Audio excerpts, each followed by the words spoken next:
3 whole days to myself. No nagging from my sister, no lectures from my parents. Just pure, unadulterated freedom. That's what my parents promised when they announced their whirlwind trip to Austria for some cultural event. Me, a 16-year-old with a penchant for video games and late-night movies, was ecstatic. The first night was a blur of video games and sugary snacks. The feeling of being the sole captain of this domestic ship was intoxicating. But as I drifted off to sleep, a strange sensation prickled at the back of my neck. A feeling of being watched, unseen eyes boring into me from the shadows. I dismissed it as paranoia, a byproduct of too much screen time and nervous anticipation. The second day unfolded much like the first, a haven of solitude punctuated by the rhythmic drumming of my thumbs on the controller. Yet, the unsettling feeling persisted, a cold tendril of unease snaking its way down my spine with every passing hour.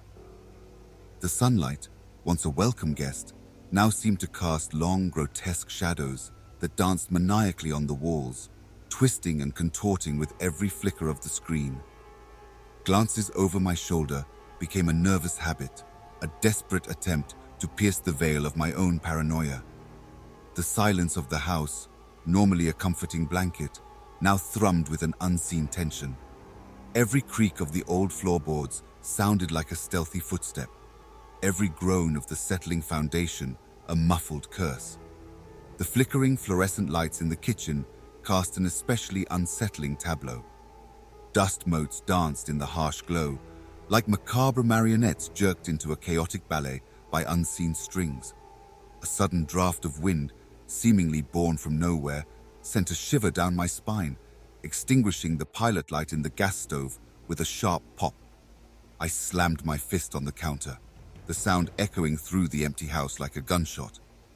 Driven by a morbid curiosity, I grabbed the dusty baseball bat leaning by the door, its wood cold and unyielding in my grip.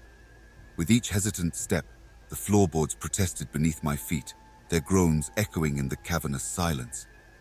I investigated every room, the bat feeling heavy and awkward in my sweaty hands. The master bedroom, always my parents' sanctuary, now emanated a faint, sickly sweet scent, the cloying aroma of decay. A single fly buzzed lethargically against the dusty window pane, its insistent buzzing a maddening counterpoint to the pounding of my heart. Finding nothing but the oppressive silence in each room, I retreated back to the living room, the feeling of being watched intensifying with every fruitless search. The smile I forced onto my face felt brittle and unconvincing, a grotesque mask that couldn't hide the growing terror gnawing at my insides. The house, once a familiar haven, was now transforming into a gothic labyrinth, its shadows concealing secrets too terrible to contemplate. Was I truly alone? Or was there something else lurking just beyond the reach of my flashlight beam, its unseen eyes burning into my back? The final night stretched before me like a yawning abyss, a vast expanse of loneliness, punctuated only by the oppressive silence of the house. Sleep, that sweet escape, evaded me completely. Every creak of the old house, amplified by the stillness, sounded like the groan of a tortured soul. The settling of the foundation became a rhythmic thudding, a heartbeat echoing from the bowels of the earth itself. I lay in bed, muscles taut with tension, my ears straining for any sound beyond the symphony of the house settling. The moonlight, filtering through a gap in the curtains, cast ghostly squares of luminescence on the floor, morphing the familiar furniture into menacing shapes.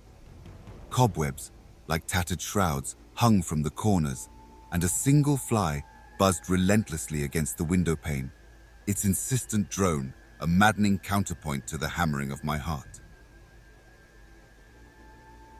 Around 2 a.m., a sound shattered the silence, a distinct footfall, heavy and deliberate, echoing on the gravel driveway outside. It wasn't the soft pattering of rain or the rustle of wind-blown leaves. This was the unmistakable sound of a foot, and it was coming closer. Adrenaline surged through me, jolting me awake with a gasp. My heart hammered against my ribs, a frantic drum solo threatening to burst through my chest. I scrambled out of bed, limbs shaking uncontrollably, and grabbed the flashlight from my nightstand. Its cold metal felt like a scrap of ice against my clammy skin. Tiptoeing towards the window, I inched the curtain aside a sliver too wide. A gust of icy wind whipped through the crack, extinguishing a nearby candle and plunging the room into an even deeper gloom. I held my breath, straining to see through the darkness outside. The gravel driveway was empty, bathed in the pale moonlight that seemed to cast an unnatural glow on the surrounding trees. But the undeniable feeling of being watched remained, a cold, prickling sensation at the back of my neck. Just as I began to convince myself it was just imagination, a low moan drifted through the night air. It wasn't a human sound, but something far more primal, a guttural cry that resonated deep within my bones. The moan originated from the woods bordering our backyard, the same woods that stood shrouded in perpetual shadow, even under the moonlight. The hair on my arm stood on end, and a primal fear, cold and suffocating, clamped down on my chest. Driven by a morbid curiosity that warred with a primal terror, I slipped on my shoes. The flashlight beam, a frail lifeline in the oppressive darkness, sliced through the night as I ventured outside. The cold night air wrapped around me like a spectral shroud, carrying the scent of damp earth and decay. I crept around the house, the groan of the old porch swing a mournful counterpoint to the pounding of my heart.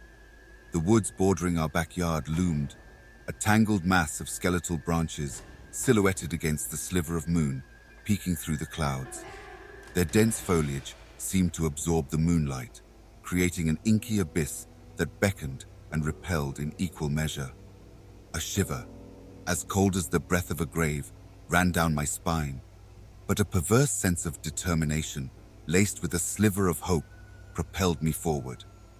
Every rustle of leaves, magnified by the oppressive silence, sounded like approaching footsteps. Every snap of a twig under my own cautious steps sent a jolt of adrenaline through me.